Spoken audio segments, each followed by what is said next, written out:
Good morning or good afternoon to everyone that is watching this video. This short tutorial is to explain the proteomics community and also biologists and anyone who is interested in analyzing mass spec data in proteomics,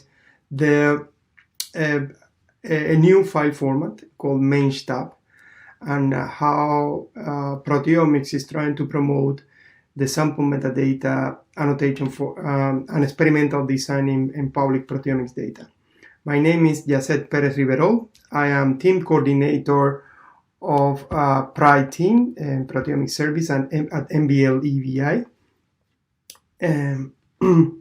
What is the problem we are trying to solve? I mean, if you come from transcriptomics, even metabolomics, you will know that there is multiple file formats that allow you to represent sample metadata and how the sample metadata is related to the files where the sample was acquired and in which instrument and the final file where this sample is present.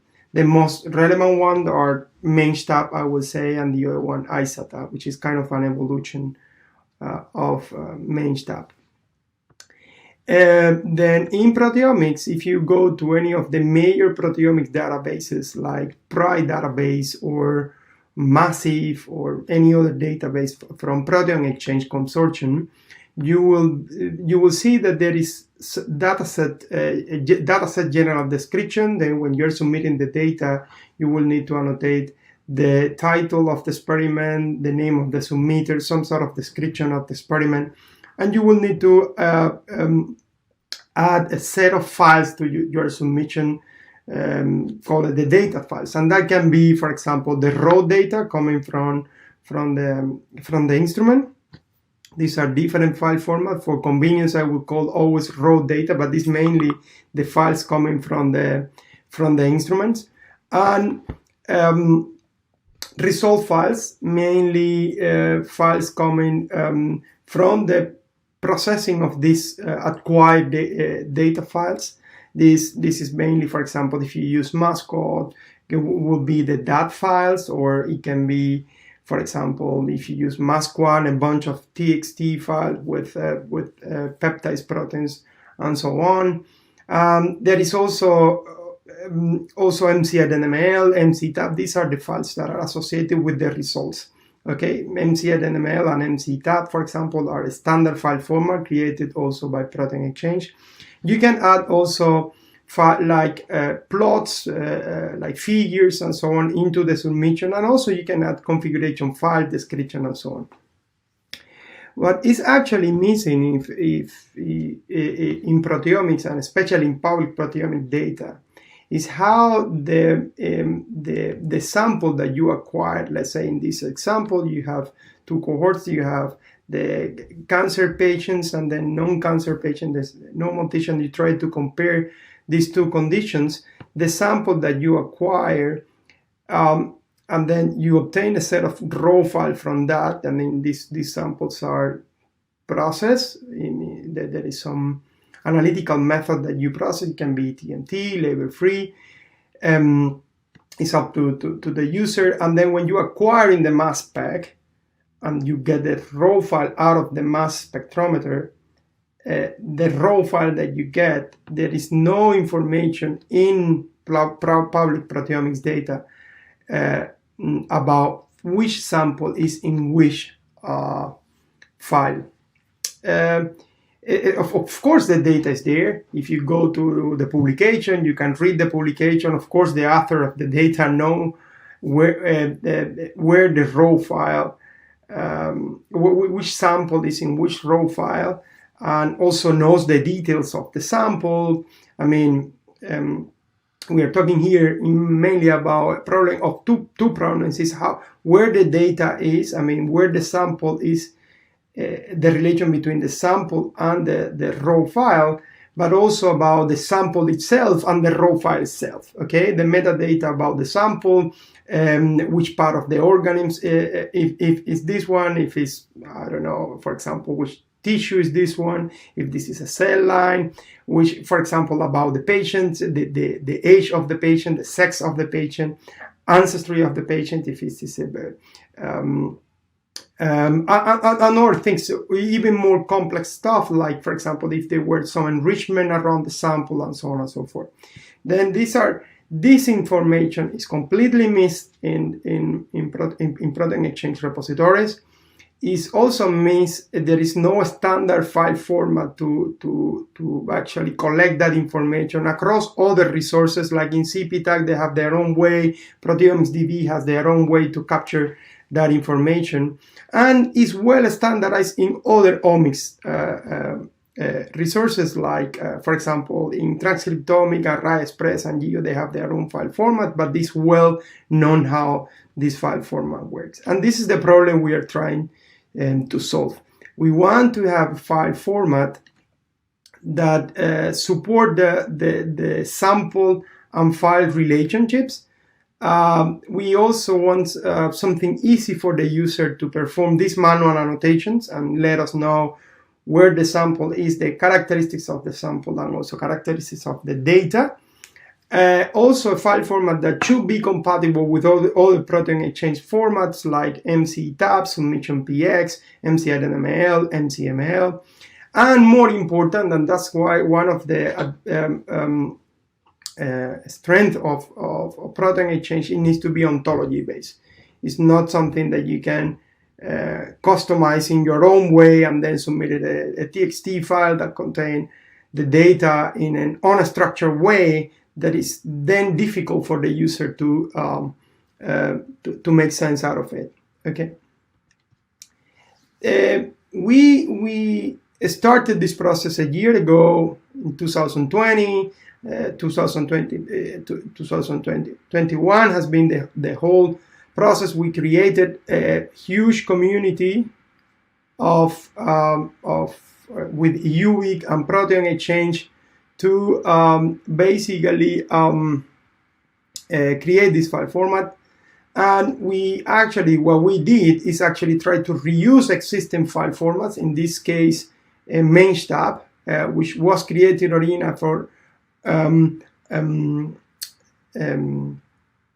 transcriptomic data, array analysis, but can be really easy to adapt to proteomics.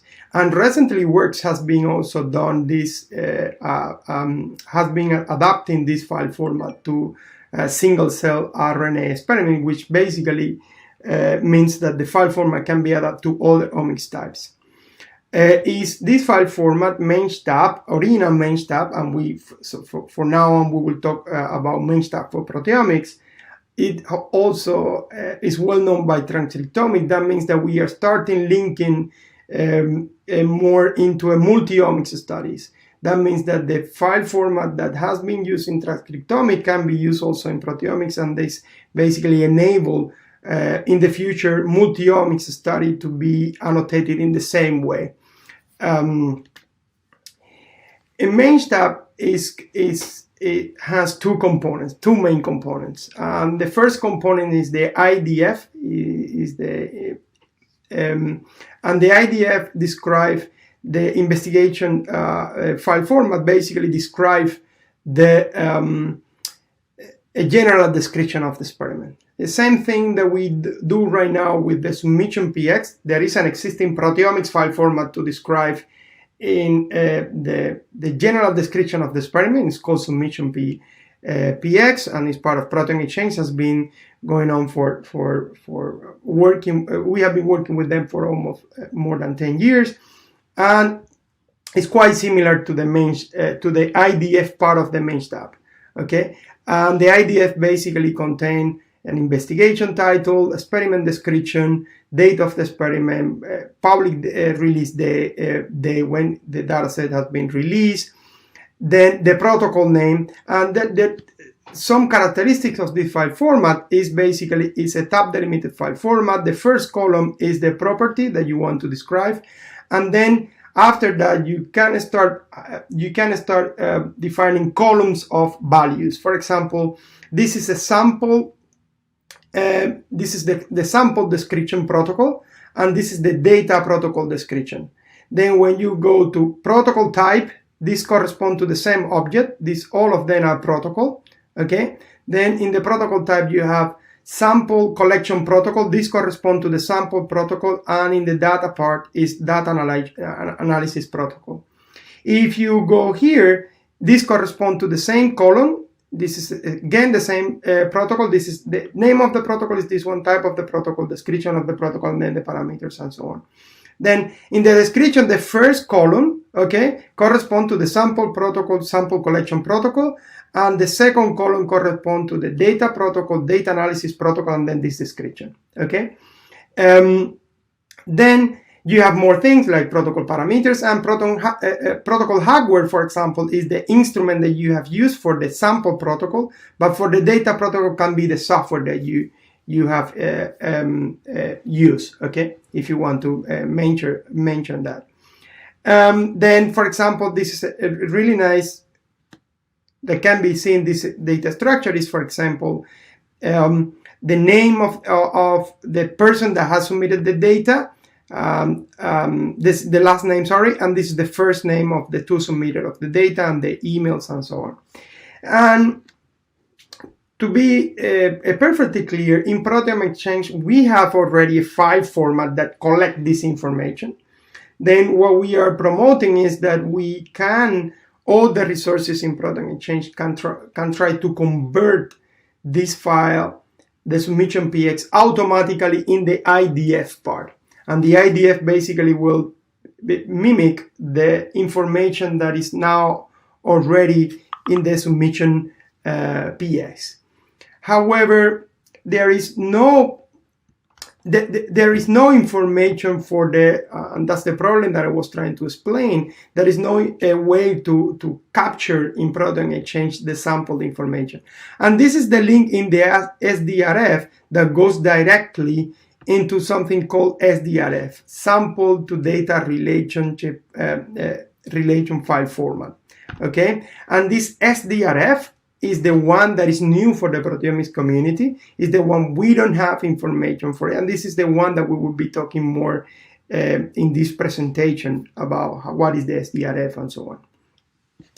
The SDRF is, as I said, is the acronym for sample to data file format, and it contains the original SDRF for Mainstab for transcriptomics was a really complex concept that has been basically simplified more and more in subsequent versions, and the version that we will use in the SDRF for proteomics, okay, as part of the Mainstab for proteomics, will have three main blocks. The file format is first a tab delimited file format, like an Excel file, that contain three main blocks. The first block is the sample properties, where we describe all the samples.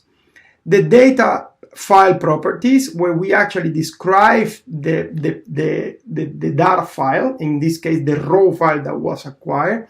And the latest block is the study variables, and the study variable is mainly which characteristic from the samples will be the one that are under study in this particular experiment.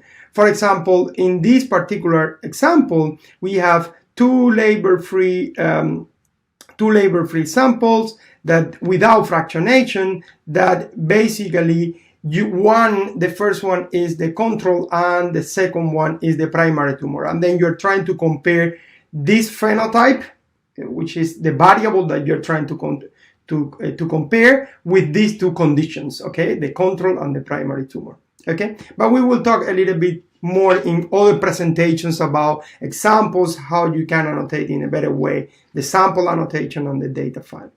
This presentation is mainly about the file format. Then these are the three main blocks, and the first columns are the properties of each of the objects, let's say in some way, the sample data and the study variables, and then after that you start by adding all the samples that you want to describe, And each samples, and these are the really main concept here, each sample has a source name, and the source name is an accession for the sample, and each data file has an assay name, okay, which is an accession, a unique accession for that data file. It's not the data file. Name is actually the assay name, the current accession. I will explain why is actually that. Then after the source name, after the accession of the sample, then it starts all the characteristics of the sample. And for that block to be compatible also with the original Mainstab for transcriptomic, the prefix of each property is called characteristic of the sample. And here, what you put inside here is actually the characteristic that you are talking about. In this case, is organisms. In this case, is disease, and in this case is phenotype. For data files, the prefix is common, and the property that you're talking about, the fracture identifier, the label, the data file, and so on. And for the study variable, is called factor value, the prefix, and this is the variable. It's actually really important to notice that for study variables, the property that you're talking here, okay, the property that you're trying to study needs to be expressed as a characteristic, okay? Because basically what you're saying is, among all the properties of the sample file, of the samples, I will be analyzing this particular property here, in this case, phenotype, okay? Another good important point is that all the properties that can be used needs to be ontology terms, perfectly fine, that can be perfectly fine in OLS and other ontologies, lookup services, but needs to be a properly ontology term. You cannot put here, for example, characteristic and put here any word, the word that you want. No, it needs to be an ontology term. However, for the values, then more complex, there is a more complex structure. Values means the value of this particular characteristic for this particular example. In this case, for example, for organisms, for example, 1, then the value is actually Homo sapiens. But we will talk about this. Let me try to finish in this particular place because it's actually really important. Then for the value, we have different data structures. Mainly the values, we aim that the values are also ontology terms that can be found in OLS, but there is some values, for example, the age is not something that you can actually control by an ontology term because it's basically an infinite numbers, can be an infinite numbers if you consider days, minutes, and so on. Then the value can be an ontology term, value, or it can be free text, and that means that for some characteristic, like for example age, you will have a free text. We have created, and we'll explain a little bit more in detail, for some complex concepts, for example, a post-translational modification, we want to know more complex data structure, like not only the name of the post-translational modification, but also, for example, if it's fixed or variable when you perform the search. But I think I have a slide about that.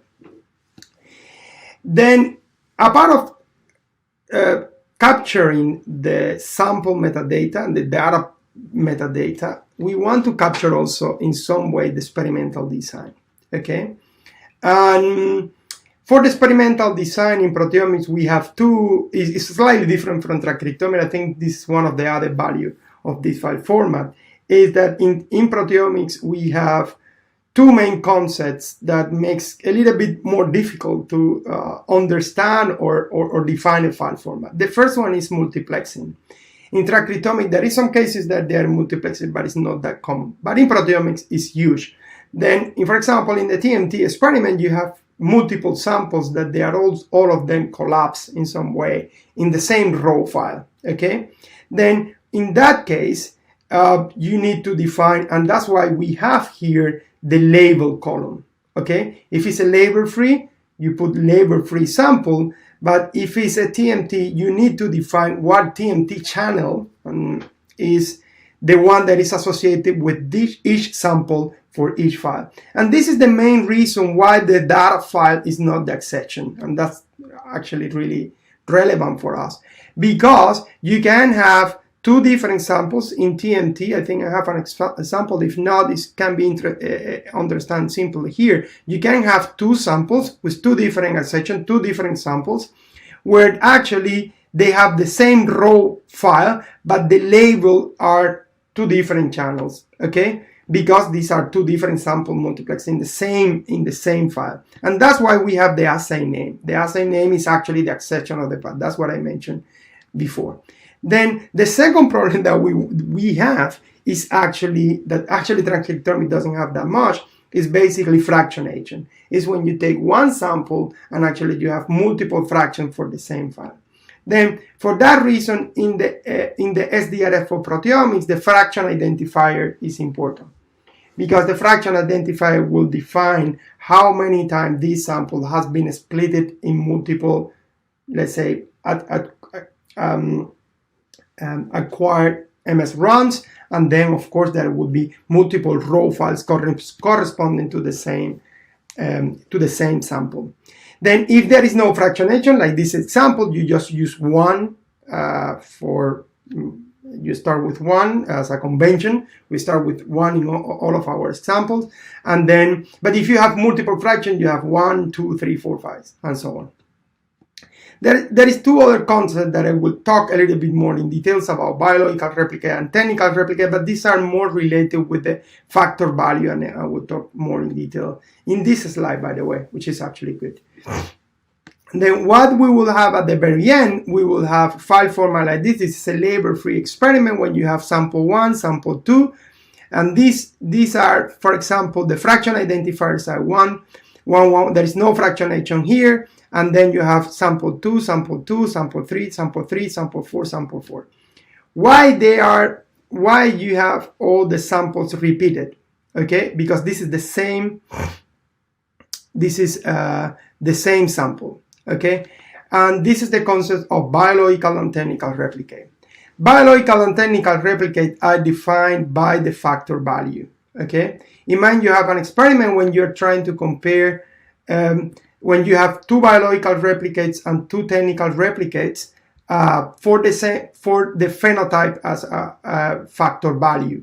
Okay, then the sample 4 have two technical replicates, needs to be repeated because there is two technical replicate. Technical replicate would be part of the comment, it would be part of the data part, and biological replicate would be part of the characteristic. Okay, and then but the sample 1 is the same sample, but there is two biological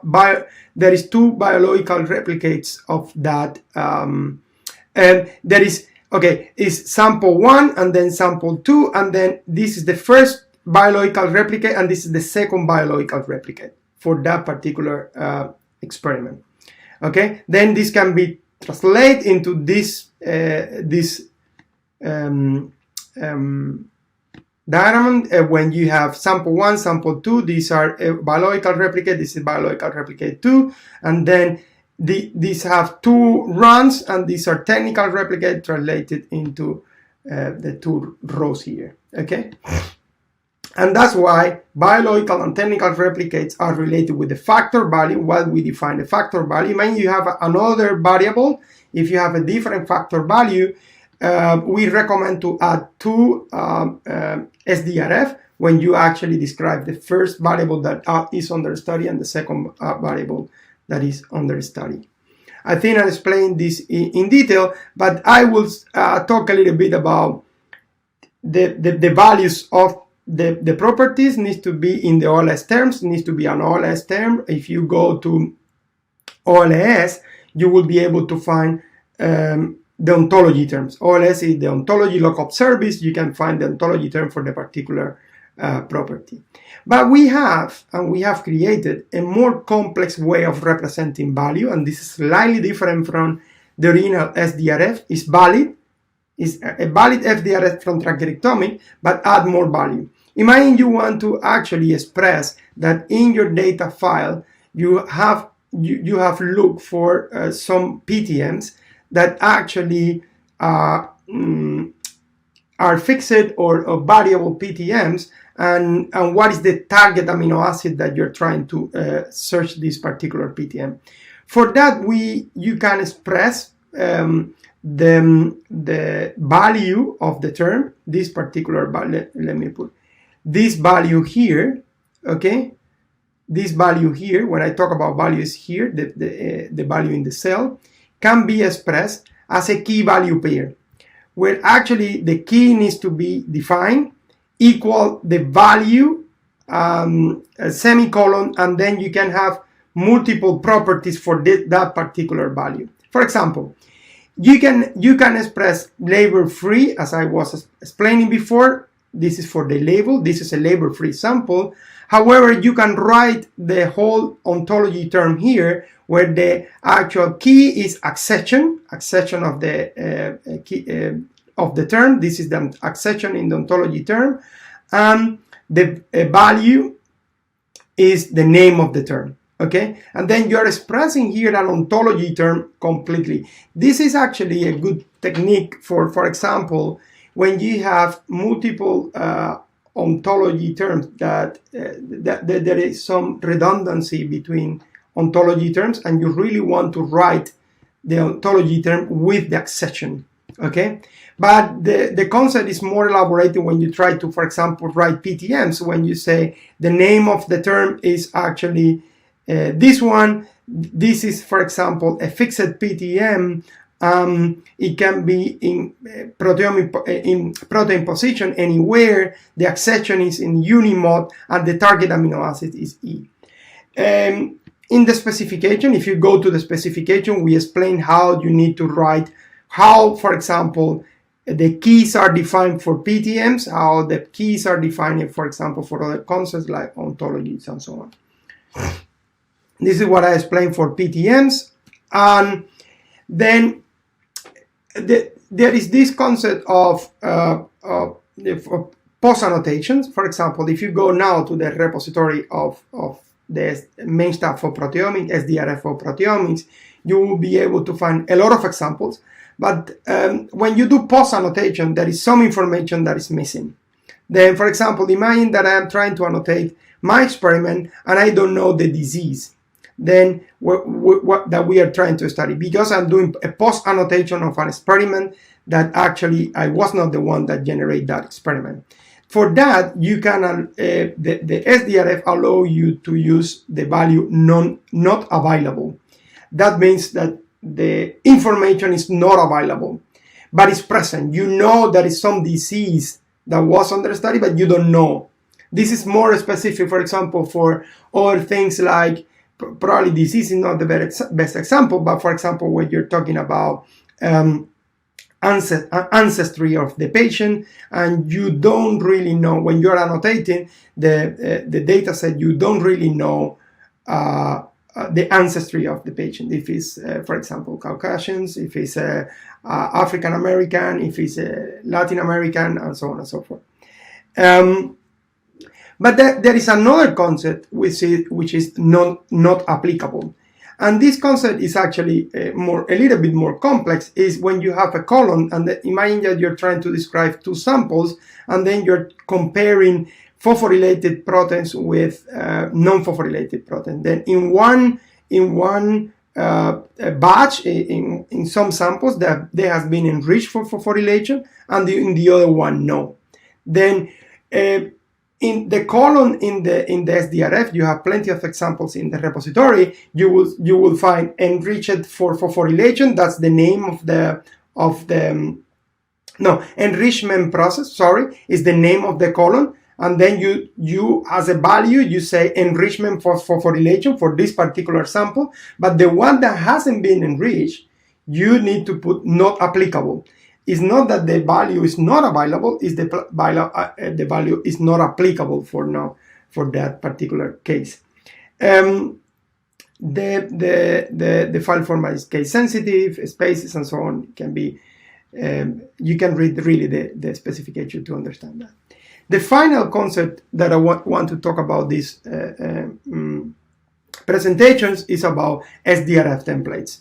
Of course, you can go The SDRF for proteomics allow you to represent all the sample metadata for proteomics, and you can go so deep as describing as much as possible your sample or your data file. And I encourage everyone to try to really annotate as much as possible their data set.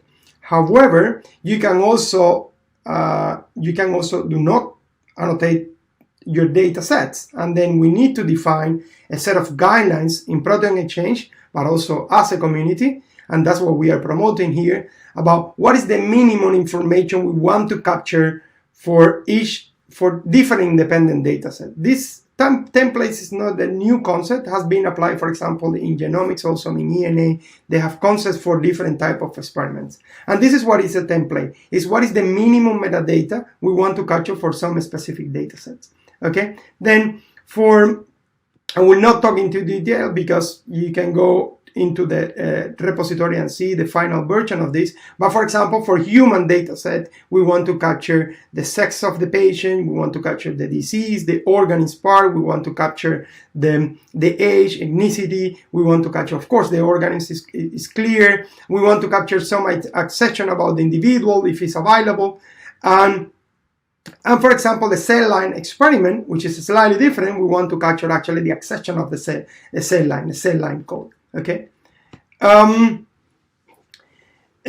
you will find plenty of examples about how you can write that down. Then what happened with the SDRF? What is the value of all of this? Well, the first value of all of this is that people can find in a better way your data set. What that means is in the near future, when you submit to ProteomeXchange, prior massive or other ProteomeXchange partner, you will add all the files that you're adding right now, but also add an SDRF for proteomics. This tab delimited file format. And this tab delimited file format will be interpreted as an experimental design.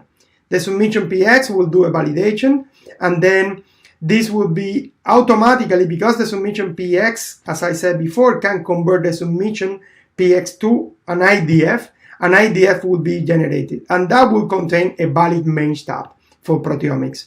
This will go into a pipeline, and this will go into a web that you can find now, some examples that you can see now, the experimental design for some of the ProteomeXchange data set, and this make easier to understand the experiment. You have a bunch of files here, but also you can understand what is the sample and where this sample is located. That is the first possibility the users can understand, and the reviewers of your paper and so on can understand in a better way your experiment. But what else? I mean, what Pri is trying to offer also our users is that we are trying to connect also with other services like biosamples. The user now, their data will be pushed to biosample. We will get a ProteomeXchange, a biosample accession for every sample in each data set, and this will be connected to other resources like ArrayExpress, ENA, and so on. Then in the future, when you have a multiomics data set, you will be able to submit to prior data, to ENA your data onto ArrayExpress, and biosample will try to collect that data and establish the link between the samples. In terms of this is how people can reuse the data, okay, and this is important. And this is how people can find the data. In Pri also, this data would be indexed, it would be easier to find the data and so on. In terms of how SDRF can be used to reanalyze data, now we have different tools that allow the user to validate the data sets. The SDRF is now when you write your tab delimited file format, you can install the SDRF pipeline. It's a Python tool and validate your data set. But also, this has the possibility to convert to existing tools like MASQ1 input. Then you can download an SDRF, convert to a MASQ1 input, and reanalyze easily the data set. Okay, and I think this is what will boost the reanalysis in the proteomics community, especially the quantitative analysis of the data. Because so far right now we have a lot of raw files and resources, great resources like GPNDB, Peptide Atlas, Massive, also Pri, reanalyze the data, but mainly only ID part or the PTMs and so on. But with as much sample metadata is actually in our repositories, it would be better to reanalyze quantitative proteomics data. Then this is a community of people that have been working on this for almost a year. The UV community, there is 2 repositories that you can go and then find some data around this particular file format, and this is how you can validate. There is plenty of documentation right now in the repository, and there would be a couple of more videos about in practical terms how you can annotate a data set. Thank you so much, and bye-bye.